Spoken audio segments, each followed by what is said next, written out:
Shusha is the pearl of Azerbaijan. Shusha is our nest, our soul. The territory of Shusha examples of until about our history. But the enemies did not get anything by taking the valuable traditions of Azerbaijan. On September 27, the Azerbaijani Karabakh War began. During the war, many of our soldiers died for the land. We ask God to bless all our martyrs, including their teacher, Mata Famil Ahmedzadeh. They attacked the civilian population. How many people died, but the strength and unity of the Azerbaijani people was always there. We always speak.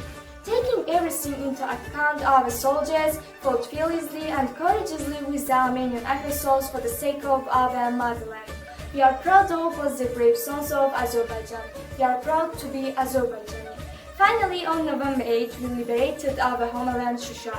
Our joy knows no bounds. At that moment, we know how solemnly every Azerbaijani celebrated this victory. All territories were liberated from occupation and the cowardly enemy was destroyed. To be honest, it was another pleasure love here while the enemies were crying Zia. Dear President Ilham Aliyev says, Karabakh is ours, Karabakh is Azerbaijan. And finally added, Dear Shusha, you are free. Dear Shusha, we are back.